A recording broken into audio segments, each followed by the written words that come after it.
What's up guys? I hope you are doing well. I am Veer. Welcome to stellar army. तो कैसे हो मेरे दोस्तों? मैं आशा करता हूँ शानदार तरीके से आप लोग अपनी लाइफ को एंजॉय कर रहे हो, अपनी सेहत, फैमिली और पाई का ध्यान काफी अच्छे से रख रहे हो।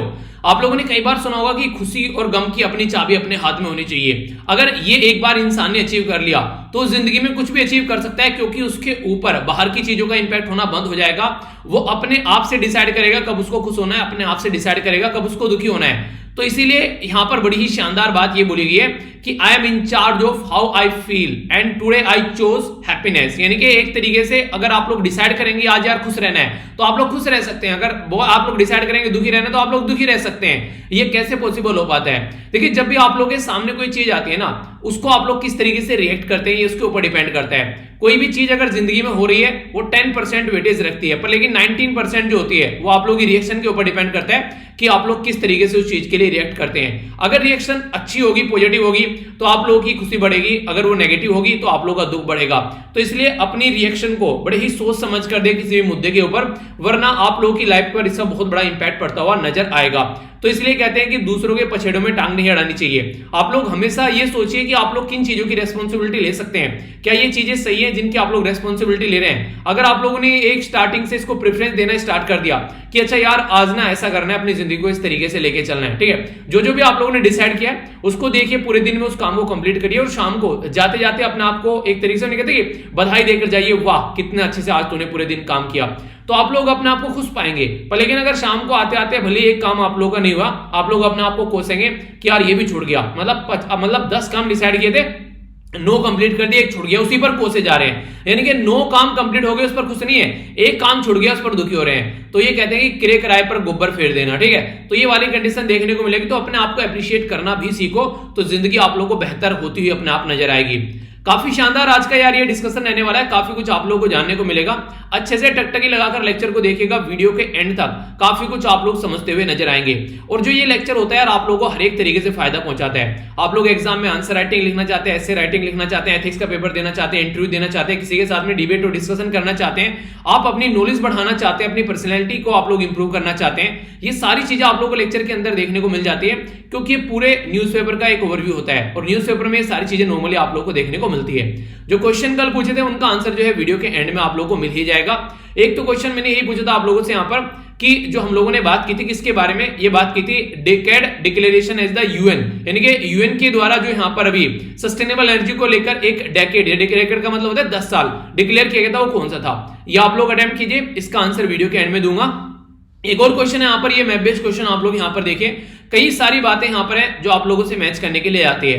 पहला बोला जा रहा है यहाँ पर दाफुर, दाफुर बोला जा रहा है सूडान के अंदर है। दूसरा बोला जा रहा है स्वेत वैली, बोला जा रहा है यहाँ पर पाकिस्तान के अंदर है। तीसरा बोला गया यहाँ पर ये चेचन्या, आप लोगों को बोला गया यहाँ पर ये रसिया के अंदर है। तो सही आंसर क्या है, आप लोगों को इनको मैच करना है। फर्स्ट और सेकंड सही है, दूसरा और तीसरा सही है, पहला और तीसरा सही है, या फिर सारे सही है। तो मैप बेस्ड क्वेश्चन है, अगर कोई लोकेशन न्यूज में होती है तो डायरेक्ट आप लोगों से क्वेश्चन एग्जाम में बन जाता है। तो इसको आप लोग अच्छे से अटेम्प्ट कीजिएगा। बाकी मैं आप लोगों को आर्टिकल के अंदर लेकर चलता हूं, कई सारे शानदार इंपॉर्टेंट आर्टिकल आप लोगों को यहाँ पर देखने को मिलेंगे। तो एक एक कर इनके ऊपर नहीं डालेंगे। सबसे पहले यहाँ पर एक डेटा पॉइंट है आप लोगों के सामने, उसी के साथ में अफगानिस्तान से रिलेटेड 2 आर्टिकल भी हम लोग देखेंगे। अभी स्टार्टिंग में अफगानिस्तान कवर कर लेते हैं, 2 आर्टिकल है, कुछ इंटरेस्टिंग चीजें आप लोगों को जानने को मिलेगी।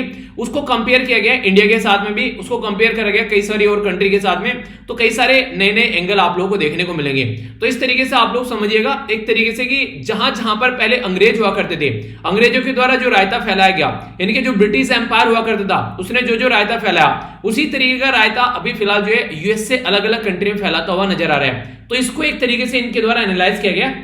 और इसी के साथ में अफगानिस्तान के अंदर जो कंडीशन बनी है उस कंडीशन पे ऑल ओवर वर्ल्ड में क्या रिएक्शन आनी चाहिए और कैसी रिएक्शन आ रही है, तो उसको लेकर भी यहां पर बातें की जा रही हैं। यहां पर सबसे बड़ा मुद्दा आज के डेट में यह है कि हम लोग चीजों को कैसे अंडरस्टैंड कर रहे हैं और किस तरीके से चीजों को लेकर चलना चाह रहे हैं। एक तो होता है चीजों को इग्नोर कर देना कि हाँ जो चल रहा है चलने दो, दूसरा होता है नहीं यार इसकी रेस्पॉन्सिबिलिटी लेते हैं और इन चीजों को थोड़ा सा कंट्रोल करने की कोशिश करते हैं कि ऐसा नहीं होना चाहिए। जब यहां पर यूएसए अफगानिस्तान को छोड़कर गया उस टाइम पर यूएसए के द्वारा यह बोला गया था कि अभी लगभग यहां पर 3 से 4 महीने लग जाएंगे अफगानिस्तान को कंट्रोल करने में तालिबान को, क्योंकि ये बोला गया था कि 75,000 है तालिबानी, ठीक है, जबकि यहां पर 3 लाख के करीब है यहां पर अफगानिस्तान की फोर्स।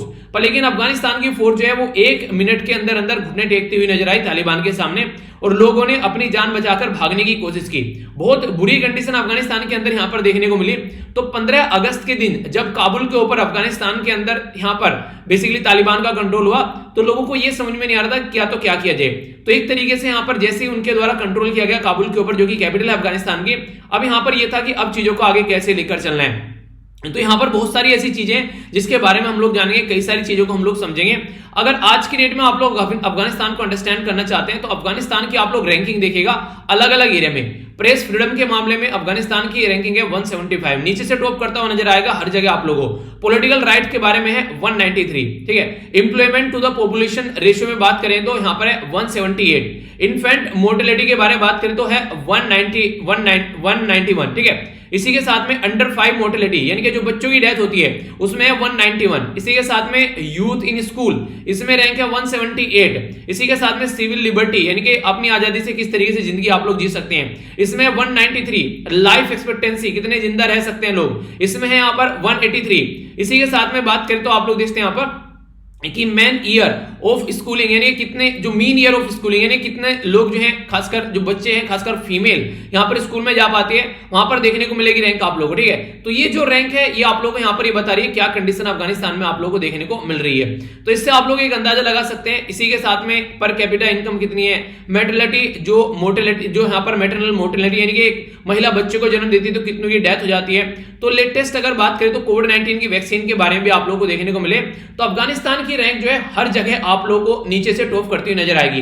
अब आप लोग एक थोड़ा सा अंदाजा लगा के देखिए अफगानिस्तान की जनता जो है वो कैसे अपनी जिंदगी जी रही है, अगर आप लोग इसको समझना चाहें, यानी किस तरीके से उनकी जिंदगी आज के डेट में चल रही है। अगर आप लोगों के माइंड में थोड़ा सा एक नहीं कैसी लोग वहां पर फील कर रहे होंगे ग्राउंड लेवल पर, आप लोगों ने देखा ही है। ये वीडियो मैंने आप लोगों के साथ में शेयर की थी, आप लोगों ने कंडीशन देखी हुई किस तरीके से लोगों ने अपनी जान बचाकर भागने की कोशिश की काबुल से, क्योंकि उनको पता था कि तालिबान का रवैया कैसा है। तालिबान को वो ऑलरेडी झेल चुके हैं 1996 से लेकर 2001 तक का। उस टाइम पर यहां पर तालिबान का रवैया देखा था तो पुराना खौफ 20 साल बाद फिर से यहां पर अफगानिस्तान के लोगों की आंखों में देखने को मिला तालिबान का, जो कि पहले यहां पर देखने को मिल रहा था। पर लेकिन कंडीशन ये है कि जब तालिबान के द्वारा यहां पर ये दर्दनाक हरकतें अफगानिस्तान के अंदर यहां पर ये की जा रही थी, उस टाइम पर ऑल ओवर वर्ल्ड में क्या चल रहा था। तो यहां पर एक काफी इंपोर्टेंट ट्वीट किया गया यहां पर काबुल के अंदर, यहां पर एक महिला के द्वारा। वो ट्वीट जो है काफी ज्यादा वायरल हुआ।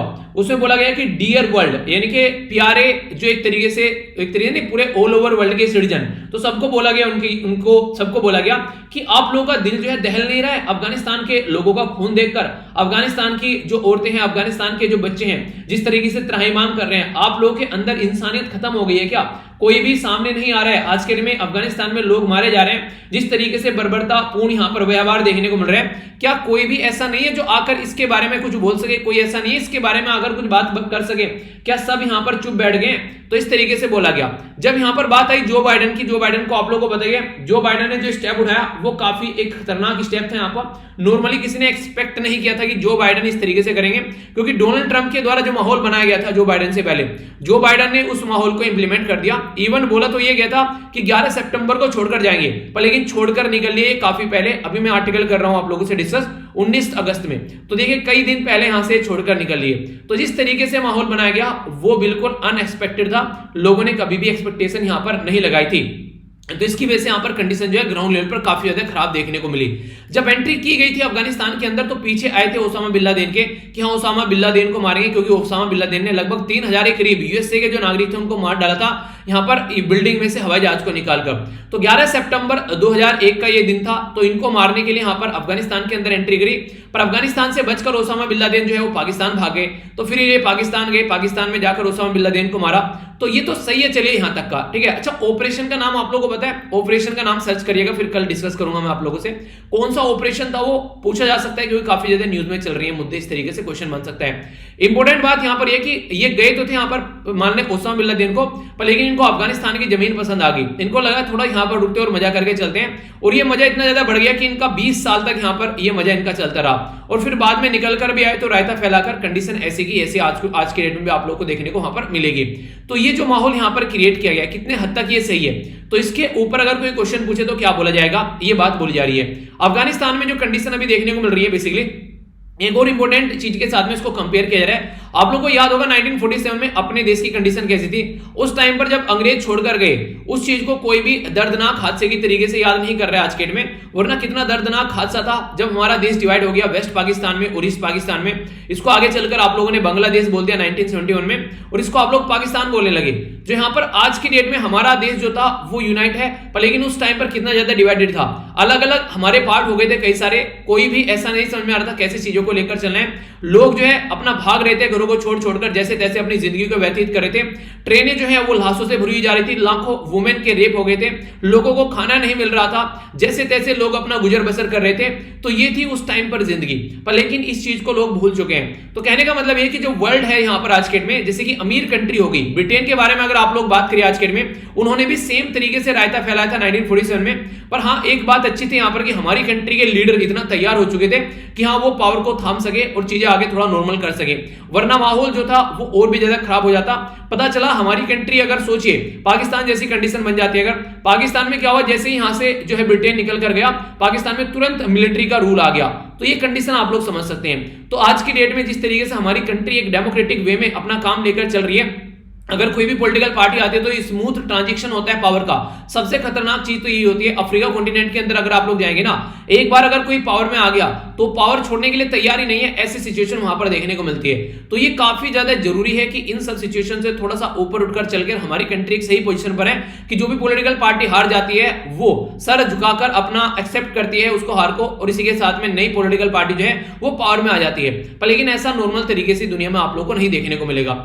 अभी अफगानिस्तान के अंदर जो यहां पर ये तालिबान जो पावर में आया है, इसने साफ साफ बोल दिया है कि यहां पर ये बेसिकली इस्लाम के हिसाब से यहां पर चलाया गया। यानी कि अगर बोला जाए तो यहां पर जैसे कि हमारी कंट्री से में सबसे ऊपर क्या है, संविधान आता है, संविधान के नीचे सारे लोग और उनके नीचे सारे रिलीजन आते हैं। जिसका रिलीजन है वो उसका पर्सनल अफेयर है, ठीक है। ऐसा नहीं है कि रिलीजन के नाम पर हम लोग देश चलाएंगे, ऐसा बिल्कुल भी नहीं है। तो यहां पर हमारी कंट्री में हर एक इंसान का हक है कि वो अपने रिलीजन को फॉलो कर सकते हैं, पर लेकिन रिलीजन जो है वो देश से ऊपर नहीं होगा। देश से ऊपर सबसे ऊपर संविधान, और संविधान भी लोगों के लिए डेडिकेटेड है, तो सबसे ऊपर लोग होंगे। रिलीजन सबके इंडिविजुअल है, सब अपने रिलीजन को एंजॉय कर सकते हैं। तो ऐसी कंडीशन आप लोगों को देखने को मिलेगी। पर लेकिन आज की डेट में अफगानिस्तान के अंदर रिलीजन को सबसे ऊपर रख दिया है पाकिस्तान के पैटर्न पर। तो यहां पर रिलीजन के हिसाब से अगर चीजें चलेंगी तो जो मॉडर्न वर्ल्ड आगे बढ़ने की कोशिश कर रहा है, वुमेन के एजुकेशन के बारे में वो सब चीजें जो बातें करते हैं, तो 20 साल तक जो यहां पर कुछ अच्छा देखने को मिला था, वो सारी चीजें फिर से यहां पर एक तरीके से गड्ढे में चली जाएंगी। 20 साल पहले जब यहां पर यूएसए ने एंट्री डाली थी, तो उस टाइम पर यहां पर पोस्ट तालिबान एरा क्या देखने को मिला था कि लगभग यहां पर 9 लाख के करीब बॉयज स्कूल में पढ़ा करते थे। पर लेकिन आज की डेट में वहां पर 8 मिलियन के करीब चिल्ड्रन है। बोला देखिए यहां पर बॉयज बोला, इनके लड़के पढ़ा करते थे, लड़कियां स्कूल में नहीं जाती थी। उस टाइम पर भी यहां पर लड़कियों को काफी कम सपोर्ट किया जाता तालिबान के द्वारा स्कूल में जाने के लिए। पर एक अच्छी बात यह है कि अभी तालिबान के द्वारा यहां पर पता है, यहां पर सीधा सीधा ही बोला गया कि लड़कियां स्कूल में जाएंगी। बस हाँ, यह है कि एक तरीके से पूरा बॉडी जो है वो ढका होना चाहिए, जैसा फॉलो किया जाता है बेसिकली पैटर्न, उसके चलते यहां पर देखने को मिलेगा। अभी फिलहाल यहां पर 8 मिलियन यानी कि यहां पर 9 लाख हुआ करते थे, आज के डेट में 80 लाख जो बच्चे हैं वो स्कूल में जा रहे हैं, ऐसा यहां पर बोला जा रहा है। पर लेकिन वो ग्राउंड लेवल पर अब क्या टिक पाएगा, तो ये देखने वाली बात होगी। लिटरेसी के मामले में बात करें तो यहां पर 12% थी 2002 में जब यूएसए ने एंट्री की, अब 35% यहां पर पढ़े लिखे लोग हैं। लाइफ एक्सपेक्टेंसी यहां पर 40 साल के लोग मर जाया करते थे, अभी यहां पर 63 साल तक जिंदा रहते हैं। अर्बनाइजेशन यानी कि शहरीकरण जो हुआ है वो 26% था, अब 70% हो चुका है। लोगों के घर में टीवी वगैरह भी देखने को मिलेंगे।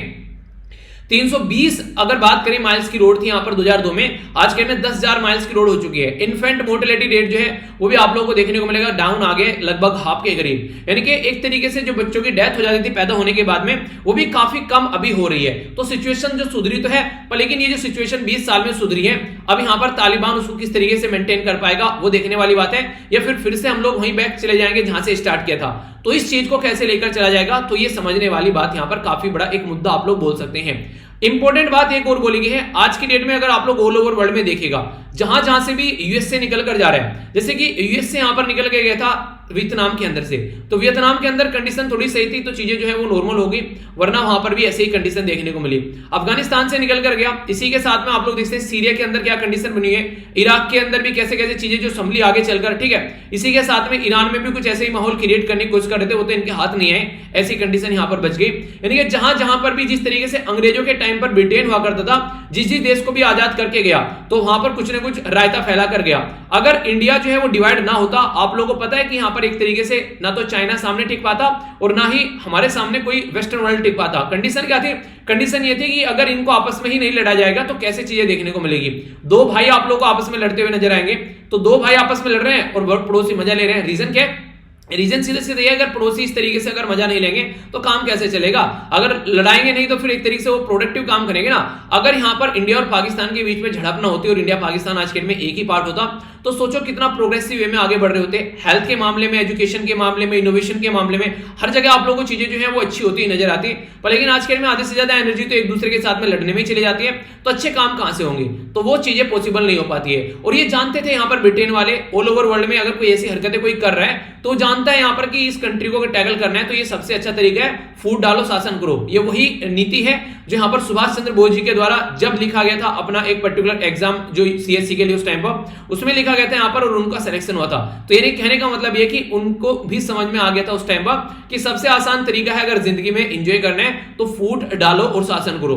तो वही पैटर्न यहाँ पर अभी लोग जो है वो फॉलो करते हुए आ रहे हैं। खासकर ये जो बड़ी बड़ी कंट्री है ये ऐसी हरकतें करती नजर आती है, जहां भी जाते हैं वहां पर फूट डालकर चले जाते हैं, फिर वो आपस में लड़ते रहते हैं और उसके बाद में कंडीशन आप लोगों को पता है। साउथ कोरिया नॉर्थ कोरिया का देख लीजिए, आज तक का इशू नहीं सुलझा, आज तक भी दोनों के बीच में लड़ाई चल रही है। तो ये सारे माहौल आप लोगों को देखने को मिलेंगे।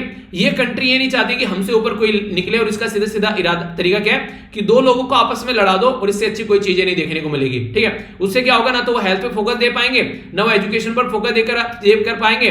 बस इनकी जिंदगी जो है एक दूसरे को मारने काटने में ही निकल जाएगी और यही तो ये लोग चाहते हैं और इसी में सक्सेस हो जाते हैं। तो इसलिए हमेशा सोच समझकर स्टेप उठाइए जिंदगी में। अगर कोई आप लोगों को लड़ाना चाह रहा है तो समझ जाइए काफी खतरनाक इंसान है आपके पास में, उससे अपने डिस्टेंस बनाकर रखिए। ठीक है, क्वेश्चन है आप लोगों के सामने, हालांकि कुछ बातें और भी अभी डिस्कस करूंगा। How recent dominance of Taliban in Afghanistan will impact India का इंटरेस्ट जो है उसके ऊपर इन अफगानिस्तान के अंदर। ठीक है, तो ये किस तरीके से इंडिया का जो इंटरेस्ट है अफगानिस्तान के अंदर उस पर ये इंपैक्ट डालेगा, क्रिटिकली एनालाइज आप लोगों को करना है। सबसे इंपॉर्टेंट बात तो यह है कि तालिबान के साथ में अब तक हम लोगों ने बात नहीं की थी। अब तक हम लोग अफगानिस्तान की एक डेमोक्रेटिकली इलेक्टेड गवर्नमेंट के साथ में बात करते थे, पर लेकिन अब तालिबान के साथ बात करनी पड़ेगी। पहली इंपॉर्टेंट बात तो यह। दूसरी इंपॉर्टेंट बात यह है कि सिक्योरिटी के लिए खतरा हो सकता है यहां पर तालिबान, क्योंकि तालिबान जिस तरीके से यहां पर कंट्री को कैप्चर कर रहे हैं, अब इसी तरीके से जो मिलिटेंट है जम्मू एंड कश्मीर के अंदर या फिर जहां पर भी और लोग इस तरीके से चाहते हैं, तो वो क्या सोचेंगे जब तालिबान वहां पर कैप्चर कर सकते तो हम क्यों कैप्चर नहीं कर सकते इंडिया को। तो इस तरीके की टेंडेंसी लोगों के अंदर बढ़ती नजर आएगी। तीसरा क्या है, हमारी कंट्री का अफगानिस्तान का बॉर्डर जो है वो टच करता है हमारी कंट्री में पाक ऑक्युपाइड एरिया, बेसिकली जो खासकर आज के में लद्दाख वाले रीजन में आता है। तो ये भी एक काफी बड़ा रीजन है कि हमारे आने वाले टाइम में सिक्योरिटी को थ्रेट देखने को मिल सकता है इसके चलते। तो इंडिया के कई सारे कंसर्न है जिसके चलते इंडिया पर काफी इंपैक्ट यहां पर पड़ने वाला है। तो आने वाले टाइम में देखने को मिलेगा किस तरीके से नॉर्मल सिचुएशन हो पाती है।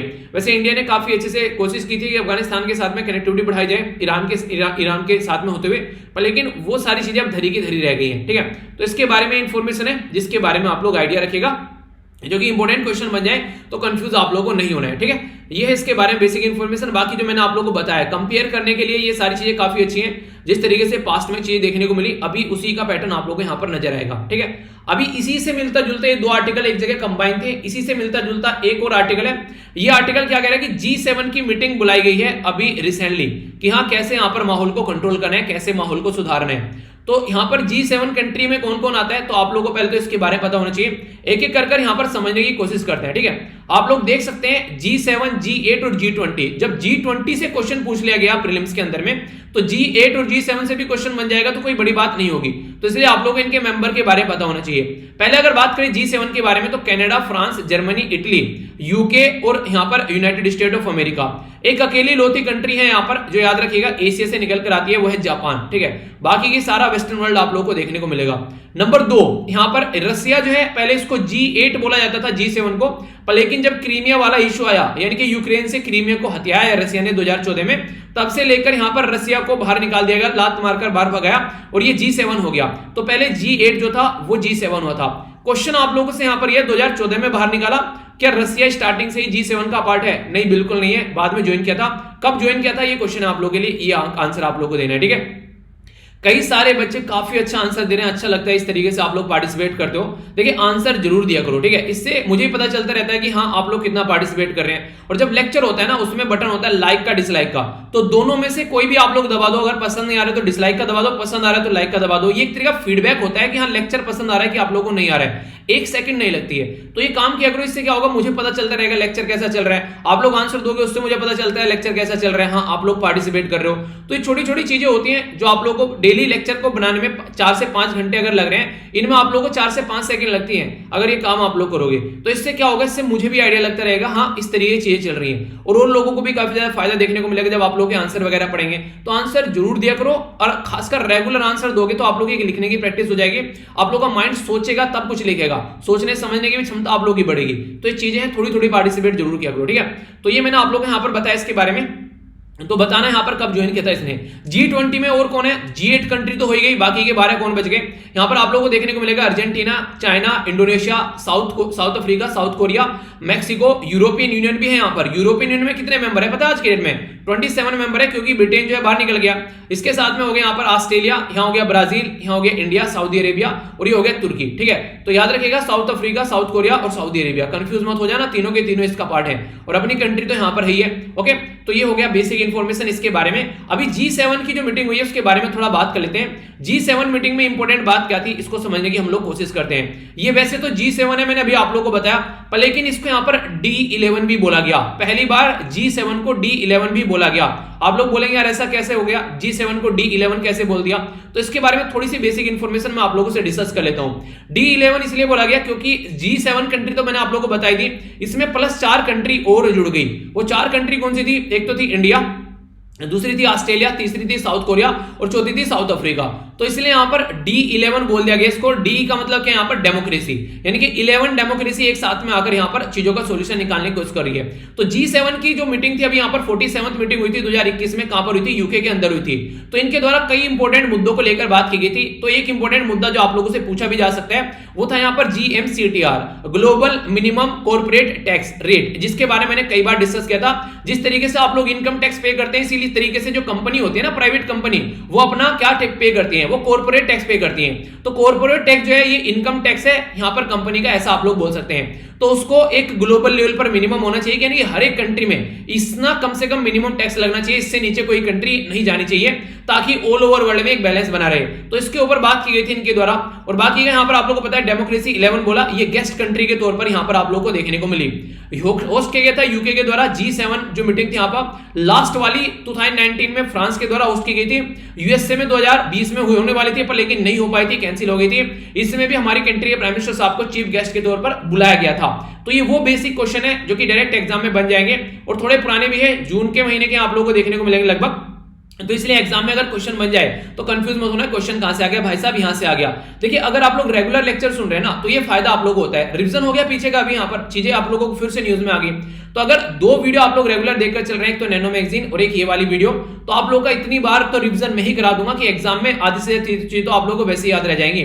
फिर एक आप लोगों की रिवीजन की वीडियो आती है, मंथली वीडियो, अगर एक बार वो देख लो और उसके बाद में बस फिर बल्ले बल्ले आप लोग की। यानी कहने का मतलब ये कि अगर थोड़ा सा भी आप लोग सीरियस होकर पढ़ाई कर रहे हैं तो मुझे नहीं लगता है कि आप लोग कोई भी क्वेश्चन यहां पर छोड़कर आएंगे, इतना तो माहौल में बना देता हूं। बाकी आप लोगों के ऊपर डिपेंड है, करंट अफेयर के मामले में तो आप लोगों को मैं बिल्कुल एक तरीके से इतना तैयार कर ही देता हूं। आगे बात करते हैं, यहां पर G7 कंट्री के बारे में पूछा जाए तो 1975 में इनको बनाया गया था। यहां पर बेसिकली ग्लोबल जो economic governance, international security, energy, ये पॉलिसी इनके बारे में काम करने के लिए इनको बनाया गया था। कंट्री कौन कौन है मैंने आप लोगों को बता दिया, ऑल G20 कंट्री जो है, ठीक है, ये आप लोगों को देखने को मिलेगा। ऑल G7 कंट्री जो है एंड इंडिया, ये G20 का भी पार्ट है, ये याद रखना।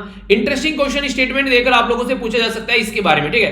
तो ये सिंपल सा एक इंटरेस्टिंग क्वेश्चन आप लोगों का बन सकता है कि क्या इसका कोई हेडक्वार्टर है। अगर बात करें यहां पर जिसका G7 का कोई फिक्स इसका कोई हेडक्वार्टर नहीं है, ये बिल्कुल मेरी तरीके से है, अपना जहां पर जाए वहां पर जाकर बैठ जाओ जब लेक्चर बनाना हो कहीं पर, ऐसा नहीं कि फिक्स कहीं पर बैठा हो, ठीक है। लैपटॉप उठाया हो नहीं, अपनी दुकान चले हो कहीं पर जाकर अपनी रेडी लगा ले तो कहीं पर बैठकर अपना हालांकि चीजें इंटरनेट की थोड़ी दिक्कत पड़ जाती है अगर कहीं बाहर जाया जाता है, पर हाँ ये है कि एक तरीके से ऐसा नहीं कि फिक्स हूं कहीं पर बैठकर ही काम करना है। अगर थोड़ा सा इंटरनेट साथ दे दे और 2-4 चीजें रहती हैं देखती, बाहर से आवाज वगैरह ज्यादा ना आए, ठीक है, तो इस तरीके से लेक्चर कहीं पर भी बैठकर रिकॉर्ड किया जा सकता है। तो बिल्कुल ऐसे ही माहौल आप लोगों को यहाँ पर देखने को मिलेगा।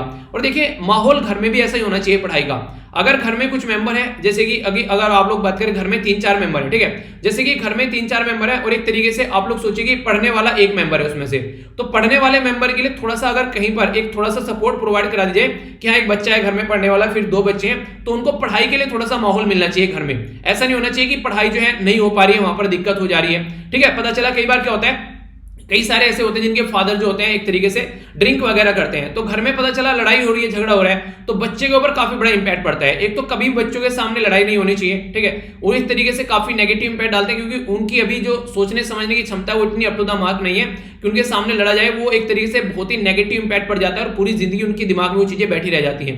दूसरा, घर में एक कोई कमरा अगर ऐसा हो जहां पर बच्चों को पढ़ने के लिए दिया जा सके तो जरूर सपोर्ट करना चाहिए, ताकि बच्चा जो है बैठकर पढ़ सके। एग्जाम पास में आ रहा है अब तो और भी ज्यादा जरूरी हो जाता है, ठीक है। तो इस तरीके से अगर कुछ भी ऐसा अरेंजमेंट किया जाए बच्चे के लिए, अगर वो पढ़ना चाहता है तो उसको एक पढ़ने का माहौल मिलना चाहिए, और आगे चलकर माँ बाप का ही तो नाम रोशन होता है इसमें। तो कई सारी सिचुएशन ऐसी होती है, थोड़ा सा एक तरीके से जब पेपर होता है बच्चे का, तो इनडायरेक्ट वे में बोला जाए तो माँ बाप का भी इम्तिहान होता है वहां पर, उस टाइम पर ऐसा माहौल मिलना चाहिए, ठीक है। तो ये जरूरी है। यहाँ पर कई सारे अभी कई तरह की कंडीशन देखने को आप लोगों को मिलती है कि घर में माहौल अच्छा नहीं है, कई सारी दिक्कत लेकर कई बार लड़ाई होती रहती है चीजों को लेकर, तो ये सारी चीजें क्या करती है बच्चे के ऊपर काफी नेगेटिव इंपैक्ट डाल देती है। तो ऐसा माहौल होना चाहिए इस तरीके से कि हाँ इंसान जो है बैठकर पढ़ सके, ठीक है। तो आप लोग भी अगर कहीं पर अपना फिक्स एक बैठने की जगह बना ले तो अच्छा रहेगा वहां पर, ठीक है। तो इससे क्या रहेगा, मन शांत रहेगा, आप लोग पढ़ पाएंगे और आप लाइफ में सक्सेस हो पाएंगे।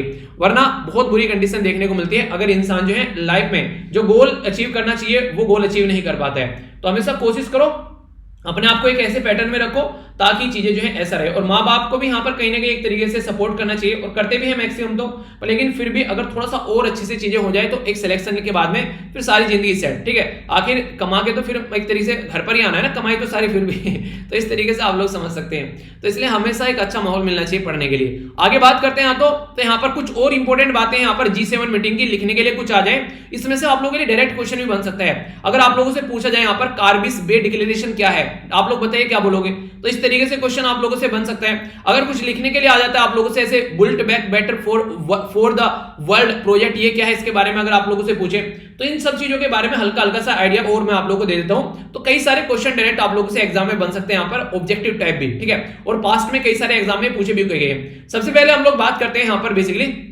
Built back better for the world project. देखिए हुआ क्या था अभी यहाँ पर, बेसिकली चाइना के चलते काफी सारी चाइना के जो इनिशिएटिव है, जैसे बेल्ट एंड रोड इनिशिएटिव हो गया, और चाइना जो है चाइना पाकिस्तान इकोनॉमिक कॉरिडोर बना रहा है, तो चाइना ऑल ओवर वर्ल्ड में अपना अस्तित्व क्रिएट करने की कोशिश कर रहा है। तो चाइना का अस्तित्व थोड़ा कम करने के लिए यहाँ पर इनके द्वारा बोला गया कि इंफ्रास्ट्रक्चर में हम लोग इन्वेस्टमेंट करेंगे आने वाले टाइम में, और कंट्री को फायदा पहुंचाएंगे। लगभग $1 ट्रिलियन का यहाँ पर इन्वेस्टमेंट देखने को मिलेगा सारी कंट्रीज के द्वारा, G7 के द्वारा, ठीक है। इसी के साथ में डेमोक्रेसी 11 मिलकर साथ में आई, इंडिया, साउथ अफ्रीका, ऑस्ट्रेलिया और ऑस्ट्रेलिया और साउथ कोरिया।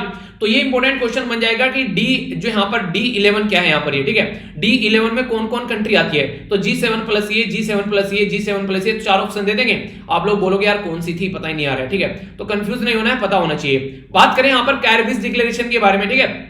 तो कार्बिस बे डिक्लेरेशन जो है यहाँ पर ये बेसिकली जैसे अभी कोविड-19 चल रहा है ना, तो फ्यूचर में कोई ऐसा हरकत नहीं होनी चाहिए, उसको कंट्रोल करने के लिए पहले से ही तैयार रहना है। तो उसके लिए यहाँ पर ये डिक्लेरेशन आप लोगों को देखने को मिलेगा।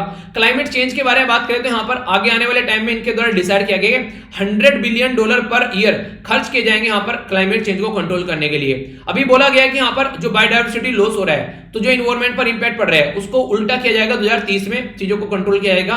और इनके द्वारा एक प्रतिज्ञा भी ली गई है, एक प्लेज ली गई है यहाँ पर कि 2050 तक का यहाँ पर कार्बन एमिशन जो है वो नेट जीरो कर देंगे। नेट जीरो मतलब क्या, कार्बन एमिशन, कार्बन डाइऑक्साइड निकालना बंद कर देंगे? नहीं, निकालना बंद नहीं करेंगे, पर हाँ उसको एब्जॉर्ब करने का भी साधन करेंगे। कुछ ऐसा सिस्टम करेंगे जिससे कि यहाँ पर इसमें कमी होना स्टार्ट हो जाए, जैसे कि पेड़ लगा दिए और ज्यादा, सोलर एनर्जी के ऊपर एक तरीके से चेंज अपने आप को करना स्टार्ट कर दिया। तो कुछ ना कुछ ऑल्टरनेटिव इस तरीके से ढूंढेंगे, ठीक है। एक इंपॉर्टेंट मुद्दा यहां पर ये था अगेंस्ट चाइना, जिंगजियान वाले रीजन में चाइना की जो हरकतें चल रही है उगर कम्युनिटी को लेकर, उसके ऊपर कमेंट किया गया। हांगकांग वाले रीजन में चाइना कंट्रोल करने की कोशिश कर रहा है, उसके ऊपर कमेंट किया गया। उसी के साथ में साउथ चाइना सी में जो चाइना की बदतमीजी चल रही है उसके ऊपर भी बातें इनके द्वारा की गई। नेक्स्ट इंडिया का स्टैंड क्या रहा है यहाँ पर, इंडिया देखिए नेचुरल अलाइ की तरीके से देखा जाता है G7 के साथ में, ठीक है। काफी अच्छे एक संबंध आप लोग बोल सकते हैं। और इसी के साथ में इंडिया ओनली G20 कंट्री है जो कि पेरिस क्लाइमेट एग्रीमेंट को मीट करने वाला है। इसी के चलते इंडिया जो है डिजिटल, जो इंडिया में काफी ज्यादा फोकस देकर चल रहा है, तो इंडिया काफी अच्छे काम कर रहा है खासकर आज के डेट में, तो उसको अप्रिशिएट भी यहाँ पर किया गया, ठीक है। तो कई सारी ऐसी चीजें देखने को मिली। तो ये था पूरा आर्टिकल जिसमें G7 का भी मैंने पूरा आप लोगों को इन्फॉर्मेशन बता दी। अब क्वेश्चन आ जाए तो ये मत बोलना क्वेश्चन में क्या था, ठीक है। अगला जो आर्टिकल है ये थोड़ा सा मतलब अटपटा भी लगा मुझे देखकर, इस तरीके के आर्टिकल जब आते हैं यहाँ पर। वैसे तो गवर्नमेंट की बहुत ही ज्यादा बुराई की गई है, पर फिर भी आप लोगों के एग्जाम में वो नहीं आने वाला है, तो वो आप लोगों को नहीं देखना है। जो इंपॉर्टेंट चीजें हैं वो मैं आप लोगों को ऊपर से एक ओवरव्यू आप लोगों को दूंगा काफी अच्छे से, ताकि आर्टिकल में कुछ ना बचे जो इंपॉर्टेंट है, ठीक है। अभी थोड़ा समझने की कोशिश करते हैं क्या बोला जा रहा है। हमारी कंट्री में 24 मार्च 2020 में एक सडन लॉकडाउन लगा दिया गया प्रेजेंट टाइम के एडमिनिस्ट्रेशन के द्वारा। और उस टाइम पर यहाँ पर काफी लार्ज स्केल पर एक तरीके से इस तरीके से चीजें हुई कि लोगों के अंदर जो है यानी कि डर बैठ गया कि यार क्या होने वाला है। तो इसके चलते ये बोला गया कि जैसे सडन लॉकडाउन लगा तो उस टाइम पर 40 मिलियन के करीब जो माइग्रेंट वर्कर थे उन्होंने अपनी जॉब खो दी। कई सारों की तो जिंदगी भी खो गई, कई सारों की जॉब चली गई। तो अपने घर को भागने लगे जैसे तैसे निकल कर, कोई मुंबई में, कोई महाराष्ट्र में रहता है, कोई तमिलनाडु में रहता है, कोई केरला में रहता है। तो जहां जहां पर भी जाना है, कोई बिहार जा रहा है, कोई यूपी जा रहा है, तो उन्होंने अपने एरिया में जाना स्टार्ट कर दिया। तो इसमें सबसे इंपॉर्टेंट बातें हैं कि गवर्नमेंट से जब पूछा गया कि माइग्रेंट वर्कर कितने हैं ऐसे जिन्होंने अपनी जान गंवा दी, याद होगा ना कि हाँ कई सारे माइग्रेंट वर्कर जो है ट्रेन पर लेटे हुए थे, और ट्रेन आई, कई सारे लोगों को काट कर चली गई। इसी के साथ में कितने सारे लोगों की जान गई, कितने सारे लोगों की जॉब गई। जब गवर्नमेंट से पूछा गया, गवर्नमेंट ने कहा कि मेरे पास कोई डेटा नहीं है। यानी कि गवर्नमेंट ने कह दिया कि मेरे पास में इसका कोई डेटा ही नहीं है, हम लोगों ने गिने ही नहीं है कितने लोगों की जान गई और कितने कहां पर है। सितंबर 2020 में जब यहां पर फ्रंटलाइन वर्कर यानी कि हेल्थ वर्कर की जान जा रही थी कोविड-19 के चलते, पेंडेमिक के चलते, हेल्थ मिनिस्टर के द्वारा अनाउंस किया गया, उनसे पूछा गया कितने लोगों की जान चली गई है, क्योंकि उनको कंपनसेशन देने की बात आती।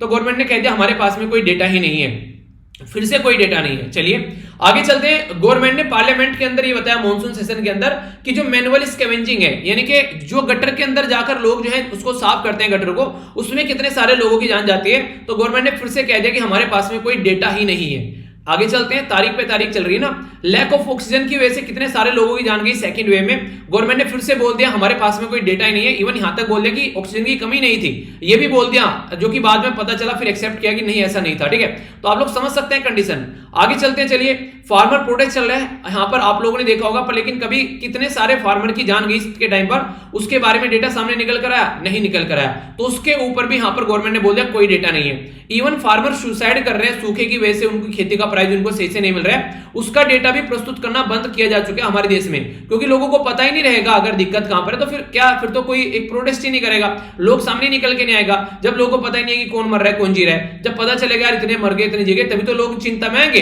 तो चिंता में आएंगे ही नहीं, उनको पता ही नहीं रहेगा क्या चल रहा है। उनकी आंखों में पर्दा डाल के रखो, सब कुछ अच्छा चल रहा है, उनको अच्छा अच्छा दिखाते रहो, अच्छे दिन आ रहे, अच्छे दिन आ रहे। पर लेकिन रियलिटी में सिटीजन को अच्छी चीज भी पता होनी चाहिए कि देश में अच्छा क्या हो रहा है, बुरा भी पता होना चाहिए, चाहे वो कोई भी गवर्नमेंट क्यों ना हो। और ये प्रेजेंट गवर्नमेंट ये हरकतें नहीं कर रही है, हाँ ये थोड़ी ज्यादा कर रही है, पर लेकिन पहली गवर्नमेंट के द्वारा भी हरकतें बराबर की गई है। ठीक है, तो ये आप लोगों को देखने को मिलेगा। इमेज बचाने के लिए नॉर्मली इस तरीके से ये काम होते हुए नजर आते हैं। इकोनॉमिक जो लॉस हो गया इंटरनेट शटडाउन की वजह से, पूछा गया कि हाँ डेमोक्रेसी पर क्या इंपैक्ट पड़ रहा है। गवर्नमेंट ने फिर से बोल दिया यहाँ पर इंटरनेट शटडाउन की वजह से कोई हमारे पास में डेटा नहीं है। पार्लियामेंट्री क्वेश्चन में जब वैक्सीन शॉर्टेज के बारे में बात की गई, वैक्सीन की कमी है, तो गवर्नमेंट ने बोल दिया कि कोई भी वैक्सीन की कमी नहीं थी, जबकि कई सारे वैक्सीन के सेंटर जो थे वो बंद कर दिए गए थे, लोगों को डोज नहीं मिल रहे थे। तो यहां पर इनके द्वारा बोला गया कि कहीं पर भी कोई कमी नहीं थी, सब जगह डोज मिल रहे थे। ठीक है, तो ऐसी ऐसी चीजें यहां पर आप लोगों को देखने को मिलेगी। तो क्या ये सही है इस तरीके से डेटा को छिपाना जनता से? कितने हद तक आप लोग इसको सही बोल सकते हैं? तो ये सही कितने हद तक आप लोग इसको एक्सेप्ट कर सकते हैं? तो ये बातें बोलने की कोशिश की जा रही है। अगर आगे बात करें, यहां पर सबसे इंपॉर्टेंट बात यहां पर यह कि जनता के पास में अगर इंफॉर्मेशन नहीं रहेगी तो जनता एक सही डिसीजन कैसे ले पाएगी, किस तरीके की चीजें आगे चल पाएंगी। तो लैक ऑफ इंफॉर्मेशन जो है वो काफी बड़ा मुद्दा बन जाता है, जिसके ऊपर बात करनी चाहिए। कहीं ना कहीं जनता के पास में अगर इंफॉर्मेशन नहीं आएगी तो वो आप लोग को एम्पावर फील नहीं करते हुए अपने आप को नजर आएंगे, उनको सब कुछ अच्छा अच्छा दिखाई देगा। ठीक है, तो एक तरीके से आप लोगों को सारी चीजें अच्छी अच्छी दिखाई देंगी, अगर कुछ बुरी चीज आप लोगों को दिखाई नहीं जा रही है। तो ये काफी एक बड़ा गैप आ चुका है आज के डेट में, कहीं ना कहीं स्टेट और सिटीजन के बीच में, कि जो चल रहा है और जो कथनी और करनी में जो फर्क है वो काफी बड़ा आप लोगों को देखने को मिलेगा। तो इसके ऊपर बात करना काफी ज्यादा जरूरी है।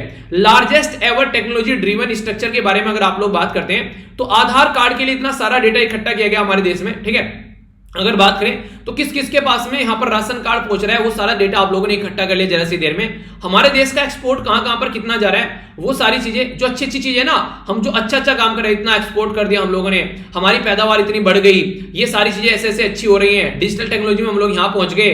ठीक है, इंटरनेट इतना ज्यादा पेनिट्रेट कर रहा है, इलेक्ट्रिसिटी सब जगह आ गई, ये अच्छी अच्छी चीजें, कई सारे अचीवमेंट है गवर्नमेंट के द्वारा। तो गवर्नमेंट के द्वारा चिल्ला चिल्ला कर बताए गए, इनके ऊपर अलग अलग एरिया में जाकर बातें की गई दबाकर। पर लेकिन वही बात है, जैसे एपीजे अब्दुल कलाम सर के बारे में बात करें, जब यहाँ पर मिसाइल अगर फेल हो गई तो रेस्पॉन्सिबिलिटी मैं खुद लूंगा, पर लेकिन पास हो गई तो आप लोगों को एक तरीके से श्रेय दिया जाएगा इसका। यानी कि लीडर वो होता है जो एक तरीके से अगर कोई ऐसी दिक्कत चल रही है तो उसकी रेस्पॉन्सिबिलिटी ले। तो ये तो रेस्पॉन्सिबिलिटी से बचने वाली बात होगी, अपने आप को छिपाने वाली बात होगी। तो ये कितने हद तक सही है?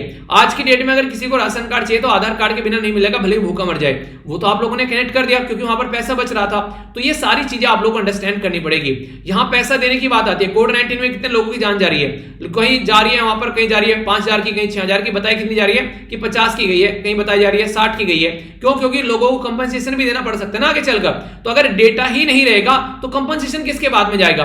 इनडायरेक्ट में बोला जाए, इंटरेस्टिंग चीज पता है क्या यहां पर एक तरीके से अगर आज की डेट में आप लोगों को पता है कि डेटा मार्केट में अवेलेबल नहीं है, अब 5 साल बाद जब हम लोग जाकर बैठेंगे तो उस टाइम पर कोई डेटा बना देंगे, अच्छा उस टाइम पर ना इतने सारे लोगों की जान गई थी, यानी कि चली गई तो यहाँ पर 20 लाख लोगों की जान, पर बोल देंगे उस टाइम पर कि हाँ उस टाइम पर ना लगभग 3 से 4 लाख लोगों की जान चली गई थी। अब गवर्नमेंट ये डेटा प्रस्तुत कर देगी, अब आने वाले जो भी लोग पढ़ेंगे उनको ये डेटा देखने को मिलेगा। यानी कहने का मतलब ये, अगर तुम डेटा प्रस्तुत नहीं कर रहे हो तो तुम एक लूप होल छोड़ रहे हो कि आगे अपनी गलती को सुधार कर कुछ ऐसा डेटा प्रस्तुत कर दिया जाएगा जिससे आगे आने वाली जनरेशन अगर पढ़ेगी तो इमेज अच्छी रहेगी। तो डेटा छुपाने का ये फायदा है कि फ्यूचर क्रिएट अपना आप लोग फ्यूचर क्रिएट कर सकते हैं। पास्ट में अगर डेटा अवेलेबल नहीं है, पास्ट फ्यूचर में दिखा सकते हैं कि पास्ट कुछ कुछ ऐसा हुआ करता था, अपने हिसाब से उसको डिसाइड कर सकते हैं। इनकी हिस्ट्री को चेंज कर रहे हैं इनडायरेक्ट वे में बोला जाए, इस तरीके के डिसीजन यहां पर लेकर। अभी फिलहाल फेशियल रिकॉग्निशन के बारे में बात की जा रही है, ठीक है। कई सारे मॉल के अंदर अगर आज के डेट में आप लोग जाते हैं या फिर कहीं पर आप लोग जाते हैं जैसे कि एयरपोर्ट वगैरह पे, तो वहां पर अलग तरीके से आप लोग का फेस को रिकॉग्नाइज किया जा रहा है, सारी फैसिलिटी अवेलेबल कराई जा रही है यहां पर। तो इस तरीके से वहां पर तो आप लोग डेटा इकट्ठा कर रहे हैं। कहां पर डेटा नहीं है गवर्नमेंट के पास में, हर जगह डेटा है, पर लेकिन उसको दिखाना कितना प्रेजेंट करना वो देखा जाता है। कई बार डेटा ऐसा होता है जो नेगेटिव इम्पैक्ट डालता है, तो इलेक्शन आ रहा है तो उस डेटा को रोक देते हैं, जैसे ही इलेक्शन गए उस डेटा को प्रस्तुत कर देते हैं। ऐसे ही डीजल पेट्रोल के प्राइस फिक्स हो जाएंगे आप लोगों के सामने, इवन प्राइस घट भी जाएंगे जैसे इलेक्शन आएगा। इलेक्शन जाते ही वो तुरंत खत्म हो जाते हैं। आप लोगों के एरिया में इलेक्ट्रिसिटी जो है 24 घंटे आनी स्टार्ट हो जाती है, जैसे इलेक्शन आते हैं बिजली भी देखने को मिलेगी।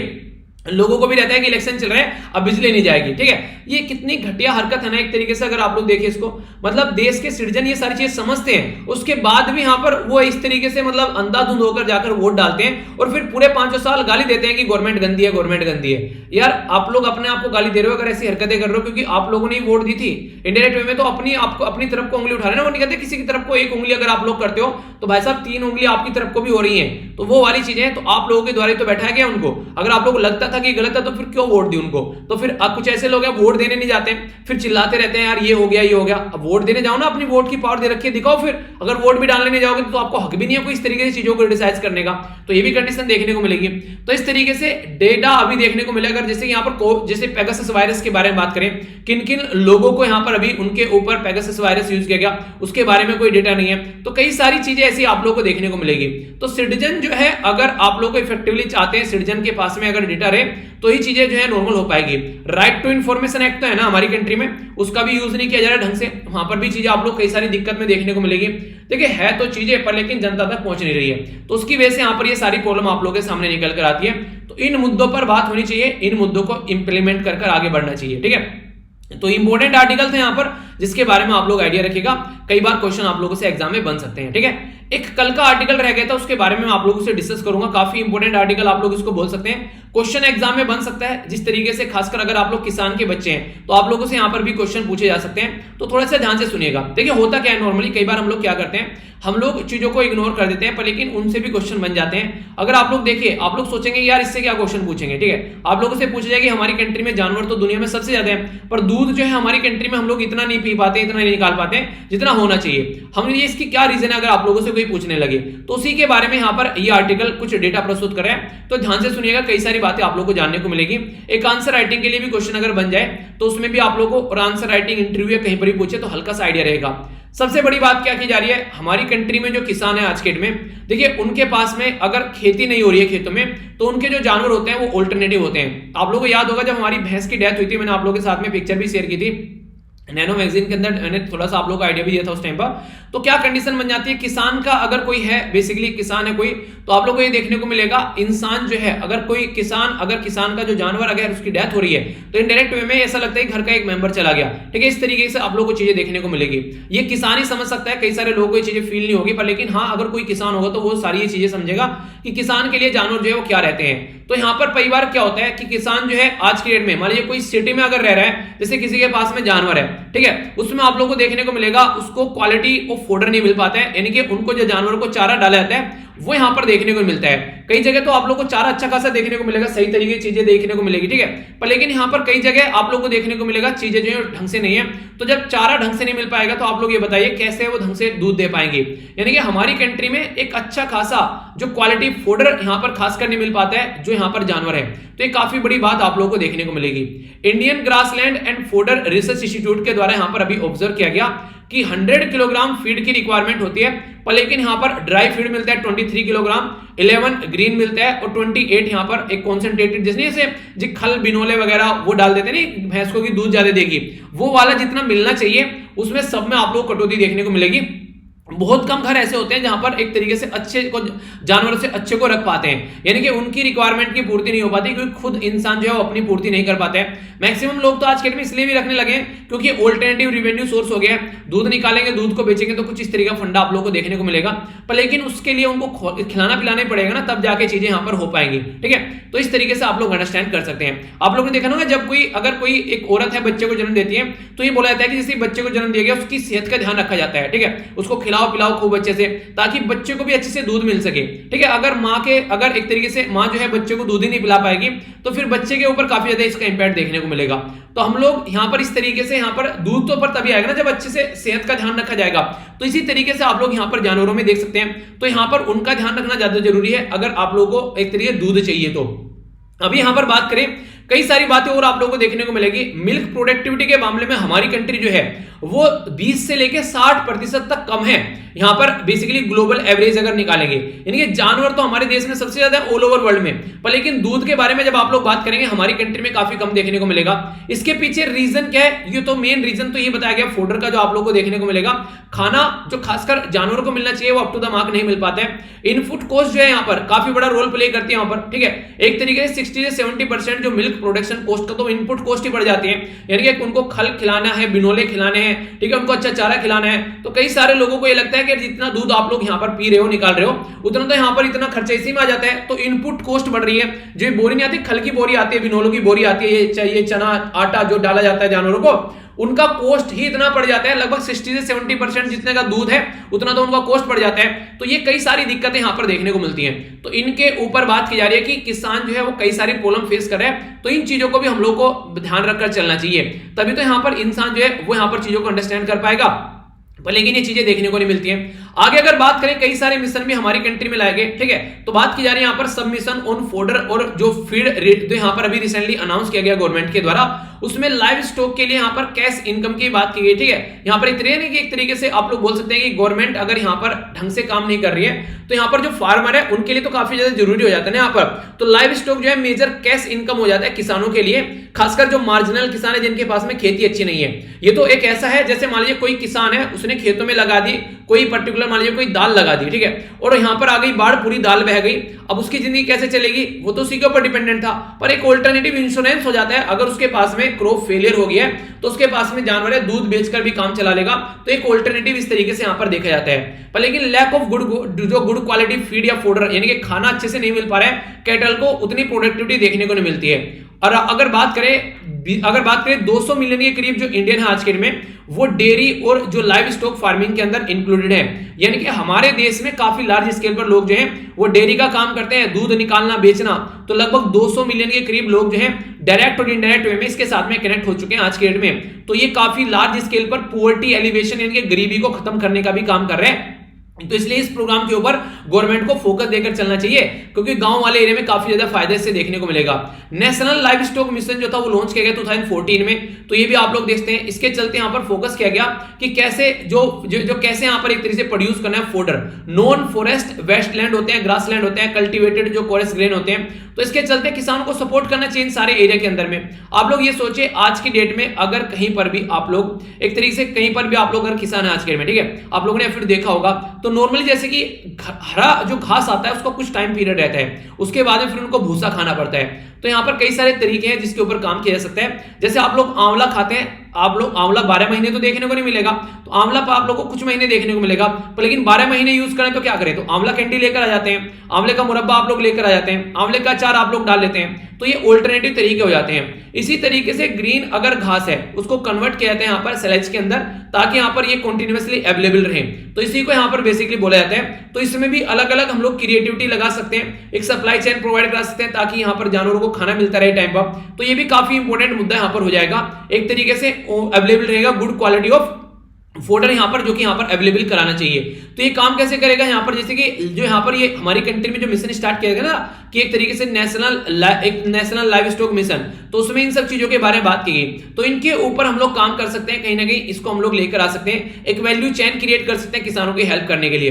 तो देखिए काम करने के मुद्दे तो हैं कई सारे, पर लेकिन किस तरीके से आप लोग उसको लेकर चल रहे हो वो समझना पड़ेगा, तो ये काफी इंपॉर्टेंट एक मुद्दा यहाँ पर बन जाता है। ठीक है, अब न्यूज एनालिसिस वाला पोर्शन हम लोग देखने वाले हैं यहाँ पर, जिसके ऊपर नहीं डालेंगे उसके बाद में क्वेश्चन होंगे, तो वीडियो का एंड तक जरूर देखा करो, क्योंकि आप लोग कई सारी चीजें नहीं जानने को मिलती हैं। शशि थरूर साहब जो हैं उनको डिस्चार्ज कर दिया गया है। सुनंदा जो यहाँ पर एक तरीके से जो इनकी वाइफ थी उनके डेथ के केस में, तो यहाँ पर इनका नाम था सुनंदा पुष्कर। ठीक है, माना यह गया था कि एक होटल के अंदर में यहाँ पर सुनंदा पुष्कर जो है वो मृत अवस्था में पाई गई थी। ठीक है, तो चार्ज लगा था शशि थरूर के ऊपर, पर लेकिन ये काफी लंबे समय से केस चल रहा था, तो लगभग 7.5 साल ये केस चला, तो अभी यहाँ पर इनको इससे रियायत मिली है। 2014 का ये केस था, तो इसके चलते अभी सामने चीजें आ रही है कि निकलकर इनको यहाँ पर इस केस में डिस्चार्ज कर दिया गया है। तो बोला ये गया है इनके द्वारा कि लगभग 7.5 साल का टॉर्चर मैंने फेस किया यहाँ पर। ठीक है, अब क्या थी चीजें, वो क्या कंडीशन थी, वो सब एक अलग बातें हैं। बाकी अभी यहाँ पर बोला गया कि ओनली शरिया लॉ जो है वो फॉलो किया जाएगा तालिबान के अंदर, यानी एक तरीके से इस्लाम को फॉलो करते हुए यहाँ पर ये चलेंगे। देखिए आप लोग एक इंटरेस्टिंग चीज मैं आप लोगों को बताता हूँ। ठीक है, मान लीजिए कहीं पर कोई पर्टिकुलर एक मुद्दा हो गया, आप लोगों ने देखा 2 लोग आपस में लड़ रहे हैं। ठीक है, तो 2 लोग आपस में लड़ रहे हैं और यहाँ पर एक पर्सन है ए, उसने देखा इसको और घर पे जाकर बताया यार आज तो रास्ते में ना लड़ाई हो गई थी। ठीक है, 2 लोग लड़ रहे थे, फालतू में टाइम वेस्ट कर रहे थे। एक तो ये इंसान है, दूसरा और इंसान उसी इंसिडेंट को देखकर आया, वो घर पर जाकर क्या बोलेगा, भाई साहब आज ना बिल्कुल ना लहूलुहान हुए पड़े थे सड़क पर, ऐसा लग रहा था बस जान जाने ही वाली है, मतलब मार दिया एक दूसरे को, बस ऐसा लग रहा था खून ही खून पड़ा हुआ था चारों तरफ को, बहुत बुरी कंडीशन पड़ी हुई थी। मतलब इंसिडेंट तो दोनों ने एक ही देखा ना, अब इसने तो उसको बड़े नॉर्मल तरीके से लिया, इसने इतना एक्सेजरेट कर दिया। इसी तरीके से संविधान के बारे में होता है, जब संविधान बनाने वाले संविधान बनाकर चले गए, अब आप लोग उसको कैसे इंटरप्रेट कर रहे हो, आप लोग कैसे देख रहे हो, तो वही संविधान है, इंप्लीमेंट करने वाले के ऊपर डिपेंड करता है कि कुछ तो उसको अच्छे से इंप्लीमेंट करते हैं, उसका फायदा उठाते हैं, कुछ उसके लूप होल ढोलकर उसको गलत तरीके से मिसयूज करते हैं। तो इसी तरीके से अलग अलग धर्म भी हैं, तो कुछ तो उसको बहुत कट्टरपंथी से उसको इंप्लीमेंट करते हैं, अच्छा ये बोल दिया तो इसका मतलब अपना ही निकाल लेते हैं अलग से। तो इस तरीके से जो तालिबान है वो काफी टाइट तरीके से सीरिया लॉ को फॉलो करता है अपना खुद के इंटरप्रिटेशन के बेस पर, जिसमें यहां पर जो काफी सारी चीजों को कंट्रोल करने की कोशिश की जाती है मॉडर्न वर्ल्ड के हिसाब से। इसीलिए बोला गया कि क्या यहां पर चीजें कैसे चलने वाली हैं। तो यहां पर अगर बात करें तो हबीबुल्लाह जो है यहां पर अभी यहां पर इनके चीफ लीडर हैं, तो यहां पर पावर में रहने वाले, तो कैसे नॉर्मल चीजें हो पाएगी तो वो देखने वाली चीजें अभी यहां पर इनके द्वारा बोल दिया कि लड़कियां स्कूल में जाएंगी, पर लेकिन सीरिया लॉ के हिसाब से काम चलेगा। ठीक है, तो अभी तालिबान के चलते यहां पर अफगानिस्तान के अंदर पूरी पावर जो है तालिबान के अंदर है, तो देखते हैं क्या कंडीशन यहां पर बनती है। 3 लोगों की जान भी चली गई प्रोटेस्ट करते करते, क्योंकि कई सारे चेंज इनके द्वारा लाए जा रहे हैं वो एक्सेप्ट नहीं कर रहे हैं। तो हिम्मत है, वैसे यहाँ पर जो लोग प्रोटेस्ट कर रहे हैं गवर्नमेंट छोड़ के भाग चुकी है, ऑल ओवर वर्ल्ड में कोई सपोर्ट नहीं प्रोवाइड कर रहा है, पर फिर भी लोग सड़क पर आ गए, ये बड़ी बात बोल सकते हैं आप लोग। जयशंकर साहब के द्वारा अपनी विजिट जो थी वो कट कर दी गई यहाँ पर तालिबान का और अफगानिस्तान के अंदर चीजों को देखते हुए यूएन की, तो अभी यहाँ पर इसी के बारे में बात की जा रही है। एक इंपॉर्टेंट बात जो आप लोग याद रखिएगा, अब लड़कियां जो हैं एक तरीके से सुप्रीम कोर्ट के द्वारा अलाउ किया गया एनडीए का एग्जाम देने के लिए। ठीक है, तो ये काफी इंपॉर्टेंट एक बोल सकते हैं यहां पर चीज। तो 5 सितंबर को जो एग्जाम होगा, 5 सितंबर को एक तो एनडीए का एग्जाम होगा आप लोग का, और दूसरा 5 सितंबर को आप लोग का ईपीएफओ का भी एग्जाम है। ठीक है, तो आप लोग देखिएगा अच्छे से एग्जाम दीजिएगा, उसके लिए अपनी तैयारी अच्छी रखिएगा और रिवीजन जरूर कर लीजिएगा जो भी करंट अफेयर वगैरह पढ़ा रखा है। अभी इंपॉर्टेंट बात ये बोलेगी, राष्ट्रीय इंडियन मिलिट्री कॉलेज जो ये बनाया गया था, इसको 99 साल पूरे हो चुके हैं, इसको नेक्स्ट ईयर जो है पूरे 100 साल पूरे कर लेगा। क्या 100 साल में यहाँ पर ये जेंडर न्यूट्रल हो पाएगा, तो ये देखने की बात है। अभी यहाँ पर क्या लड़का लड़की दोनों यहाँ पर आप लोग आते हुए नजर आएंगे, तो देखते हैं। तो को एजुकेशन की बात की जा रही है, जो कि काफी बड़ी प्रॉब्लम देखने को मिलती है आर्म फोर्स के अंदर, तो उसको कैसे इंप्लीमेंट किया जाएगा। अभी यूपीएससी को बोला गया कि आप लोग जो एग्जाम को ढंग से कंडक्ट कराइए, बाकी जो भी होगा वो तो आगे देखने को मिल ही जाएगा। ओके, आगे बात करते हैं। हमारी कंट्री में हरियाणा जो है, हरियाणा एक शानदार स्टेट है जहां पर एक तरीके से स्पोर्ट नर्सरी बोला गया है, एक तरीके से प्योद लगाए जाते हैं वहां पर प्लेयर की। तो काफी सारे प्लेयर, जिसमें से अभी बात करें यहाँ पर रवि दहिया जो अभी सिल्वर जीत कर आए, ये भी आप लोग देखते हैं यहाँ पर हरियाणा से ही निकल कर आते हैं। बहुत सारे प्लेयर, जैसे कि अगर बात करें वीरेंद्र सिंह के बारे में बात कर लीजिए, योगेश्वर दत्त, साक्षी मलिक, ठीक है, इनके बारे में बात करिए, सारे कहां से निकल कर आते हैं, हरियाणा से निकल कर आते हैं, आप लोग यहां पर देख सकते हैं। तो इस तरीके से जो भी, चाहे आप लोग बात करिए यहां पर 2008 का जो ओलंपिक, 2012 का, 2016 का, 2020 का, तो मैक्सिमम प्लेयर आप लोगों को हरियाणा से देखने को मिलेंगे। तो ऐसा माहौल देश के अंदर होना चाहिए कि जिस तरीके से आप लोग यहां पर देखते हैं, ठीक है। तो शानदार परफॉर्मेंस है यहां पर। ये इंपॉर्टेंट मुद्दा आप लोगों से अगर कोई पूछ ले कि ये सुली क्या है, सुली डील क्या है, तो ये आप लोगों को कंफ्यूजन में डाल सकती है। किसी को पता है सुली डील क्या है? आप लोग इसको वीडियो को पॉज करके नीचे बताइए अगर किसी को पता है तो। सुली डील बेसिकली क्या होती है, अगर किसी लड़की की फोटोग्राफ लेकर उसको किसी सोशल मीडिया पर अपलोड कर दिया और फिर कोई बोले कि हाँ ये लड़की मुझे पसंद आ रही है, लड़की मुझे चाहिए, एक तरीके से उस तरीके डील, जबकि लड़की को पता भी नहीं है कि उसका व्यापार हो रहा है सोशल मीडिया साइट के ऊपर। तो कई सारी मुस्लिम लड़कियों की जो तस्वीरें इस तरीके से यहां पर शेयर की गई, तो इसके चलते यहां पर ये चीजें निकल कर आई। और ये जो वेबसाइट है यहां पर, इसका नाम है यहां पर गिटहब, ठीक है। तो यहां पर एक तरीके से कई सारी चीजें ऐसी देखने को मिली, तो उसी के चलते यहां पर अभी बोला गया कि यहां पर ये चीजें रुकनी चाहिए। तो यहां पर जब इस वेबसाइट से मांगा गया आईपी एड्रेस दो, किसने चीजें अपलोड कर रखी है, तो उसने बोला प्रॉपर प्रोसीजर के थ्रू काम करेंगे, ऐसे आप हमारे ऊपर प्रेशर नहीं बना सकते, ठीक है। अगर बात की जाए सोशल मीडिया में अगर कोई ऐसा केस आता है, तो यहां पर बात करें तो इंडियन पीनल कोड, भारतीय दंड संहिता के तहत यहां पर कई सारे केस आप लोगों को देखने को मिलेंगे। तो यहां पर जैसे 354A के बारे में बात की जा रही है, ठीक है। तो यहां पर स्पेशल तरीके से चीजों को इस तरीके से रिमूव करने की कोशिश की जाएगी। अब देखते हैं कितना ज्यादा इसको इंप्लीमेंट किया जाता है। आगे बात करते हैं, यहां पर एंटीसिपेटरी बेल देने से मना कर दिया गया है। बेसिकली नेवी ऑफिसर को जिसको ऊपर चार्ज लगाया गया था रेप करने का, एक वुमेन का ऑफिसर है नेवी में और एक वुमेन का रेप का चार्ज इनके ऊपर है, तो एंटीसिपेटरी बेल देने की बात की गई थी। तो ये रेप वाली चीजें, ये सब तो चीजें से आप लोगों से एग्जाम में नहीं पूछ जाएगा, जो कि गलत काफी एक घटना आप लोग बोल सकते हैं। पर एंटीसिपेटरी बेल क्या होती है, ये शब्द आप लोग याद रखिएगा। एंटीसिपेटरी बेल होती है एक तरीके से पहले से ही एंटीसिपेट करना, पहले से ही एक्सपेक्ट करना कि मुझे पकड़ा जा सकता है, ठीक है। तो मैं पहले से ही बेल ले लेता हूं। तो इंसान जो है जिनकी इमेज अच्छी होती है सोसाइटी में, वो अपने आप को पहले से ही बेल दिला लेते हैं ताकि जेल में जाकर इमेज खराब ना हो जाए। उससे क्या रहता है कि आगे केस लड़ते हैं, पता चला कि आगे चलकर कंडीशन ऐसी बन रही है वहां पर केस में कि हाँ पता चला उस इंसान के ऊपर झूठे आरोप लगा रखे थे, तो उसकी बेइज्जती नहीं होती है, तो उसकी बेइज्जती होने से बच जाती है। तो एंटीसिपेटरी बेल का प्रोविजन कहां पर है, क्वेश्चन अगर पूछ ले जाए तो याद रखिए क्रिमिनल प्रोसीजर कोड यहां पर जो है उसमें सेक्शन ये 438 यानी कि 438 के अंदर यहां पर एंटीसिपेटरी बेल के बारे में बात की गई है, यानी कि जेल में जाने से पहले ही बेल ले लेना, ये होती है एंटीसिपेटरी बेल, ठीक है। तो इसके बारे में आप लोग आइडिया रख सकते हैं, ठीक है। बाकी यहां पर चचा साहब जो हैं एक पैर केले के छिलके पर और दूसरा एक तरीके से कबर में, चचा साहब जो हैं उल्टी सीधी स्टेटमेंट दे रहे हैं, तो इनके ऊपर एक तरीके से देशद्रोह का चार्ज लग गया, ठीक है। तो दो रिलीजन के बीच में एक तरीके से रिमार्क दिया गया तालिबान के ऊपर, तो आप लोग समझ सकते हैं क्या चल रहा है सब जगह। चलिए ठीक है, कोई नहीं। डेहरी जू के अंदर की ये काफी एक अच्छी पिक्चर आप लोग बोल सकते हैं, यहाँ पर अच्छी चीजें हैं, अगर टाइम मिले तो देखिए। बाकी बात करें प्लास्टिक के बारे में, तो प्लास्टिक जो है सिंगल यूज प्लास्टिक को कम करने की बात की जा रही है। तो यहां पर टारगेट रखा गया यहां पर 31 जो मार्च 2022, ठीक है।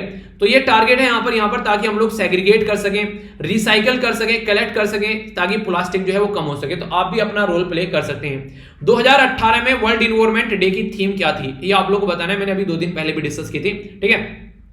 अभी बात करते हैं कोलिजियम सिस्टम के बारे में। तो टोटल मिलाकर 5 मेंबर होते हैं, 4 तो सीनियर मोस्ट जज होते हैं, एक चीफ जस्टिस ऑफ इंडिया होते हैं। ये मिलकर यहां पर डिसाइड करते हैं कि सुप्रीम कोर्ट के अंदर कौन जाएगा। तो कोलिजियम सिस्टम के द्वारा भी यहां पर डिसाइड किया गया। टोटल मिलाकर यहां पर 8 जज आ रहे हैं, जिसमें से कई वुमेन भी आप लोगों को देखने को मिलेगी। तो यहां पर कई वुमेन भी यहां पर निकल कर आए। टोटल मिलाकर कितने जज होते हैं, यहां पर टोटल मिलाकर 34 जज होते हैं, जिसमें एक चीफ जस्टिस ऑफ इंडिया भी होते हैं। तो 33 + 1, ठीक है। तो कोलिजियम सिस्टम में इसके बारे में याद रखिएगा। तो यहां पर अभी ये संख्या बढ़ेगी तो अच्छा रहेगा, यहां पर सुप्रीम कोर्ट में प्रॉपर काम होता हुआ नजर आएगा, ठीक है। बाकी कितने नाम को अलाउ किया जाता है वो देखने वाली बात होगी यहां पर, तो बाद में समझेंगे, ठीक है। तो बेसिक इंफॉर्मेशन है। बाकी यहां पर जो ये पिक्चर दिखा रही है ये तवा ट्राइब कहां पर है, आसाम के अंदर में। तो अपना फेस्टिवल यहां पर इनके द्वारा सेलिब्रेट किया जा रहा है। फेस्टिवल क्या है यहां पर, इसका नाम है यहां पर वांगचुआ, ठीक है। तो ये एक तरीके से ट्रेडिशन है, यहां पर ट्रेडिशनल डांस आप लोग बोल सकते हैं, जो कि हार्वेस्टिंग सीजन यानी कि जब खेती कट जाती है उसके बाद में सेलिब्रेट किया जाता है। चाइना जो है यहाँ पर अफगानिस्तान को लेकर हमारी कंट्री के एक्सटर्नल अफेयर मिनिस्टर जो है जयशंकर, वो अभी यहाँ पर एंटोनियो गुटेरेस साहब से मिले, जो कि यूएन के सेक्रेटरी जनरल हैं। तो अभी अफगानिस्तान के मुद्दे को लेकर बात की जा रही है, तो सब उसी के बारे में बात कर रहे हैं। चाइना ने बोल दिया कि वो तालिबान को एक्सेप्ट नहीं करेगा जब तक गवर्नमेंट नहीं बन जाती है। तो थोड़ा सा प्रेशर के बाद में चाइना की हरकतें सुधरी हैं, ऐसा आप लोग बोल सकते हैं, ठीक है। इसके बारे में आइडिया रखेगा। अब क्वेश्चन जो आप लोगों से पूछे थे उनके आंसर आप लोगों को बता देता हूं। एक और इंपॉर्टेंट बात, यहां पर एक बच्चे के द्वारा पूछा गया यहां पर कि सर क्या मुझे जो लक्ष्मीकांत मेरे पास ओल्ड वर्जन है, तो क्या नया वर्जन मुझे परचेज करना चाहिए? तो देखिए यार, अगर आप लोगों के पास में ओल्ड वर्जन है ना, तो मोर देन सफिशिएंट है। कुछ लेक्चर नए अभी जो कुछ नए चैप्टर ऐड किए गए हैं, उनकी ऊपर मैंने पूरी पॉलिटी में पूरी वीडियो उनके ऊपर मैंने बना दी है, ठीक है। तो अगर आप लोगों के पास में ओनली पुराना वर्जन भी है, तो नया खरीदने की जरूरत नहीं है, आप लोग यहां से आसानी से उसको कंप्लीट कर सकते हैं अपने लेक्चर को, पॉलिटी के लेक्चर देखकर, ठीक है। और वैसे भी अगर आप लोगों के पास में पुराना वर्जन है, तो एक्स्ट्रा वर्जन की भी कई सारी पीडीएफ आप लोगों को ऑनलाइन मिल जाती है, सर्च करोगे तो डाउनलोड कर सकते हैं, एक्स्ट्रा पार्ट जो एडिशन किया गया। तो इसलिए मुझे नहीं लगता कि पैसे खर्च करने की जरूरत है, आप क्यों 500-600 रुपए खर्च करने, अगर आप लोगों के पास में ऑलरेडी पुराना है, पढ़ भी रखा है, अच्छा पता भी है कहां पर क्या क्या चीजें लिखी है, ठीक है। ये जो क्वेश्चन है इसका आंसर क्या होगा? इसका आंसर है डी, यानी कि सारे के सारे आप लोगों को सही देखने को मिलेंगे। तो ये आप लोग देखते हैं सूडान के अंदर देखने को मिलेगा डाफूर, ठीक है। इसी के साथ में पाकिस्तान के अंदर ये हो गया आप लोगों के सामने स्वात वैली, और यहाँ पर रसिया के अंदर हो गया यहाँ पर बेसिकली यहाँ पर चीन है, ठीक है। तो ये पर्टिकुलर एरिया है। ये मैंने आप लोगों से क्वेश्चन पूछा था, इसका आंसर क्या है? इसका आंसर है बी, ठीक है। बी क्या हो गया? 2014 से लेकर 2024 तक का यहाँ पर सस्टेनेबल एनर्जी के बारे में जो बात की जाती है, इसके बारे में आप लोग आइडिया रख सकते हैं। बाकी जो क्वेश्चन मैंने आप लोगों से पूछे गए थे, तो काफी अच्छे आंसर दिए गए कई सारे बच्चों के द्वारा। यहाँ पर जो है यहाँ पर हरदेव के द्वारा अच्छे आंसर दिए गए काफी, तो इनको आप लोग देखते हैं। क्वेश्चन में क्या क्या पूछा गया था? सबसे पहले संविधान के बारे में पूछा गया था, तो आप लोग देख सकते हैं यहाँ पर कॉन्स्टिट्यूशन असेंबली के अंदर 2 साल 11 महीने 18 दिन में इसको बेसिकली कंप्लीट किया गया था संविधान को। हाई कोर्ट के अंदर जो रिटायरमेंट एज होती है वो 62 होती है, ठीक है। काजीरंगा नेशनल पार्क के अंदर सबसे ज्यादा वन राइनोज देखने को मिलेंगे। आईपीसीसी को 2007 में यहाँ पर नोबेल प्राइज मिला था। कॉन्फ्रेंस ऑफ पार्टी यहाँ पर ग्लासगो में होने वाली है, स्कॉटलैंड के अंदर, याद रखिएगा इसको, ठीक है, जो कि यहाँ पर आप लोगों को देखने को मिलेगी नवंबर, दिसंबर, अक्टूबर, नवंबर, हालांकि नवंबर के महीने में आप लोग बोल सकते हैं क्योंकि 31 अक्टूबर से है, ठीक है। तो ये बेसिक इन्फॉर्मेशन तो काफी अच्छे से आंसर देंगे, तो पार्टिसिपेट करते रहा कीजिए इसी तरीके से, अच्छा लगता है। तो कई सारे मुद्दे आज हम लोगों ने डिस्कस किए। तालिबान के बारे में मुद्दा डिस्कस कर लिया, जिसमें 3 आर्टिकल थे। G7 के बारे में मुद्दा डिस्कस कर लिया, ठीक है। इंडिया और अफगानिस्तान का क्या कंडीशन चल रहा है वो सारा समझ लिया। डेटा के बारे में हम लोगों ने देख लिया, लाइव स्टॉक के बारे में हम लोगों ने देख लिया। तो इस तरीके से काफी कुछ देख लिया। बाकी जो क्वेश्चन पूछा गया वो तो आप लोगों को बताना ही है, और ये हम लोगों का एनालिसिस, तो कुछ ऐसा डिस्कशन था, काफी अच्छे से आप लोगों ने इसको एंजॉय किया। आई होप कि इसी के साथ में लेक्चर को खत्म करते हैं। तो 1 सेकंड लगती है, फीडबैक देकर जरूर जाया कीजिए। लाइक या डिसलाइक कर भी आप लोग फीडबैक दे सकते हैं, अपना 10 में से कितने मार्क्स आप लोगों को यहाँ पर दे सकते हैं इस लेक्चर को, उस तरीके से भी, और क्वेश्चन के आंसर जरूर दीजिए। पीडीएफ यहाँ से जाकर डाउनलोड कर लेना। नेक्स्ट लेक्चर में मिलता हूँ। बड़ों को नमस्ते, छोटों को प्यार, छोटी सी लाइफ एंजॉय करा। तब तक के लिए जय हिंद।